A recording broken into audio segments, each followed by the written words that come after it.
Hey, Colby here. So I had this idea, and stay with me, I thought it might be fun. Maybe not so much for you, but for me, anyways, and this is what it's really about.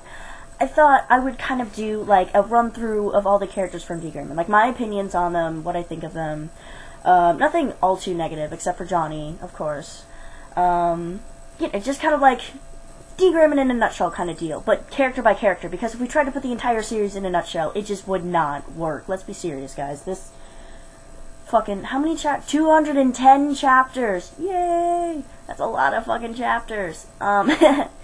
Anyways, so, number one character I'm going to start out with, because he is the, main character, and in my opinion, he's, like, my favorite or something. It's whatever. We're going to start with Alan. Yeah! So, in the beginning of the series, you know, he's this 15-year-old white-haired little bitch, and he's like, "Oh, I'm going to become an exorcist!" In a voice kind of that high-pitched, too, because in the Japanese, he's played by a girl, and I don't watch the English because the English isn't all that good. I'm sorry, all those English D. Grayman fans out there. I'm not hating on anybody. Actually, I love Jason Liebrick, who plays Lobby in the Earl. That's besides the point. I'm getting really off track. Anyways, so he goes on this magical adventure to try to become an exorcist. And, you know, he doesn't get along with his master, one of people, because his master is kind of like a drunken butthole who, like, is always just beating down on him and like, "Yeah, you want to go have fun? How about no?" And I was like, "Oh, no, I'm gonna have to gather for you again!" That's his little kid voice, I've decided. And eventually he meets up with Konda. Fuck this bitch. Yeah. Oh, fuck, it's not even a character profile. We're just gonna try to put the entire D. Grayman series in under 10 minutes. How does that sound? This is not gonna work out. Alright, so he meets up with Konda, and Konda, like, beats the shit out of him. Or, he tries to, anyways. And I was all like, "No, this is bullshit!" And then Lena Lee comes in. I have examples for all these characters. Isn't this fantastic? Lena Lee. Babe. Damn, she's fine. Anyways. So, Lena Lee breaks in. She's like, "Guys, don't fucking fight." They're like, "We do whatever we want." "Oh, whatever." Konda's all like, "Ah!" And Alan's like, "Yeah, no, we're fighting." And they get let in and blah, blah, blah. Alan gets, like, butt raped by Havlaska. And then Komi's all like, "You're gonna go on your first mission." This is a really, really sped up version. Anyways, so Konda and Alan, the fucking cat, oh my god. Konda and Alan, they go to this rewinding town, the Ghost of Mater. I don't fucking care. I don't know how it's pronounced. Don't judge me. And there's like this fucking, like, old man fucking a doll bullshit going down. They're like, "Oh, we gotta get the innocence, because innocence is cool, and it makes you weapons, and it's awesome, and it's made by God. Anything made by God is cool." I'm, like, agnostic, and that shit is boss to me. Anyways, so they're in this town, and they meet this ghost, and they're like, "Ghost, innocence, shit going down." And then, like, an Akuma evolves, and Alan's all like, "Shit, an Akuma evolved!" And it's all like, "Ha ha ha, I'm level 2. And he's like, "No, I didn't even know those existed." Even though he was traveling with Cross for, like, how many fucking years was he traveling with Cross? Like, 3, 4 years? Like, 4 goddamn years he was traveling with Cross, and he had no idea that Akuma could evolve. You'd think Cross would have told him that shit. Cross was a general. Cross could take shit down. That means for 4 years, Cross was doing pussyfoot work. That's what Cross was doing. That's bullshit. Cross is the anyways, I'm getting really off track. So he starts fighting with this thing, and Konda's like, "No, Bees Brat, don't fight it!" And I was like, "Don't tell me what to do!" And, you know, some shit goes down, blah, blah, blah. A bunch of other shit goes down. They fight the little girl and the old man in a cavern. Turns out the little girl's a doll, blah, blah, blah. And Alan's like, "Oh, I can't fight a cute girl!" She's like, "Ah!" And then she sings, la, la, la, like Jigglypuff lullaby, whatever, to Goozle, who's, like, fucking old and dying. Konda gets mad. Akuma comes back. Alan rapes shit. Takes him out. Konda helps. They go back. Now I gotta remember, because the anime and the manga versions of this are way different. I'm gonna go with the manga version just because it's more accurate. Fuck, what happens after that? Shut up! Okay.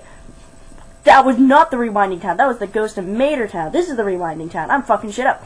Anyways, so Alan and Lena go to this rewinding town, and then there's like this girl there, and her name's Rihanna, and she's all like, the town keeps rewinding, and it's October something every day. October, I forget which October. Don't judge me. October 10th. No, 11th. I don't know. I don't remember. Anyways, so Alan come back, and they're like, "Oh, there's something strange about this woman," except for Alan is the only one who notices. But then he loses her because Alan's a fucking, like, loser, like, doesn't remember shit. And then they find her again, and then they find out that she's the cause of all the innocent stuff, and that there's all this bullshit going down. And it's all because of her, because she found this fucking clock, and the fucking clock is, like, connected to her. She's like, "Damn, the clock's connected to me!" And they're like, "Damn!" And then shit goes backwards, and I just scared my cat off.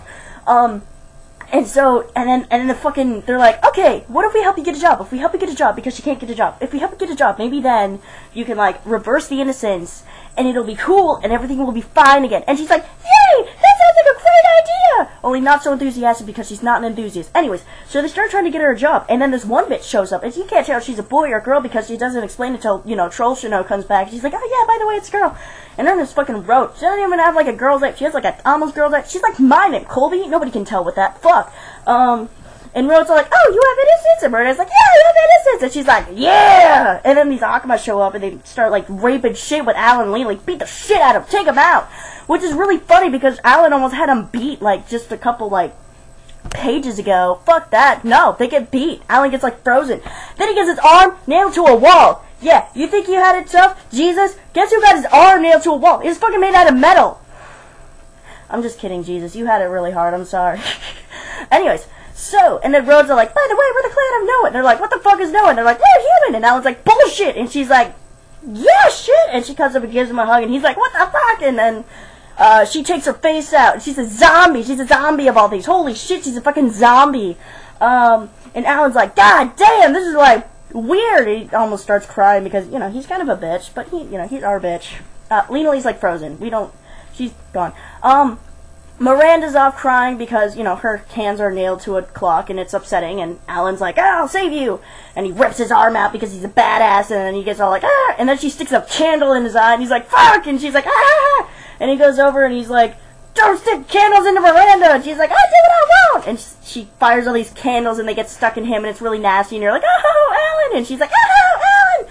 And she activates her innocence, and it's like, shield bullshit going down. I'm getting a lot more detailed into this than I should. Maybe I'll have to make this like segments, because I'm already at 7 minutes. Anyways, shield bullshit going down. She puts up this fucking shield, and it's all like, Alan, heal! And then he gets healed. He and Lena Lee fight off road, even though there's some self-destruction issues. Lena gets mad at Alan. Alan gets pissed. Blah blah blah. They have a fight. What happens after that? Oh, Alan is in the hospital, and a cool motherfucker shows up with red hair and an eye patch, and his name's Lavi, and he's the fucking baddest ass bitch, like, out there. I love this motherfucker, even though, you know, he's like, Hoshino's, like, forgotten about him. And he's like, hey, Papa, my name is Lavi, only in a more deep voice. Oh, hello, my name is Lavi. I was like, oh, hi, nice to meet you, Lavi. Let's go on an adventure. And then they go to Crowry's castle. There's a lot of shit that probably happens in between, but I don't care about that right now. They go to Crowry's castle. Alright, so they're in Crowry's castle, or they don't go to his castle immediately, but they go to this town because, you know, these people are like, we have a vampire, help us out. And Alan's like, no! And they're like, but we need you to help us out. And Alan's like, I need to find my master! And they're like, we've seen your master. And he's like, damn, I should help you guys out! So, you know, Alan and Lavi get together and they start, you know, trying to investigate and stuff like that. And this badass motherfucker with teeth comes by and eats one of the villagers. And they're like, shit, that just happened.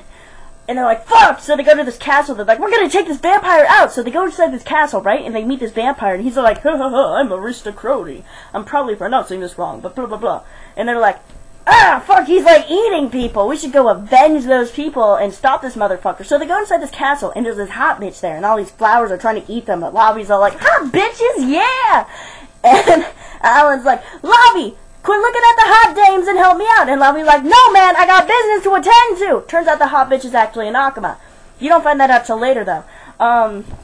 Fuck. So they're dealing with these flowers, and they deal with the flowers, and then they go up to Crowley, and Crowley eats some of his girlfriend so that he can get superpowers, because he's actually an exorcist, and he gains superpowers through eating his girlfriend. That is a nice-ass power, let me say. Damn. So he starts fighting them, and Alan's all like, no, don't do that, you're an exorcist, because they dug up a bunch of, like, bodies, and like, oh, wow, these are Akuma, and then he gets, like, beat into a building because he's a pussy, and then Lavi takes over, and Lavi's all like, you made me mad, fire, bah! And then... And then Alan starts dealing with the girlfriend. He's like, I don't really want to kill you. You're a human. She's like, by the way, I'm not human. He's like, God damn. And then he gets knocked out. And then he's like, flashback scenes of bullshit. And it's fucking Mana. And you're like, who the fuck is Mana? Although you heard about him like a little bit. I'm not going to explain that part because you probably already know about it if you're watching this. Anyways, a lot of shit goes down. Corey finds out his girlfriend's an Akuma. A bunch of the castle blows up. He kills her. He eats her. It's nasty. It's gross. And then... a little break of quiet period. and I'll continue on the next video.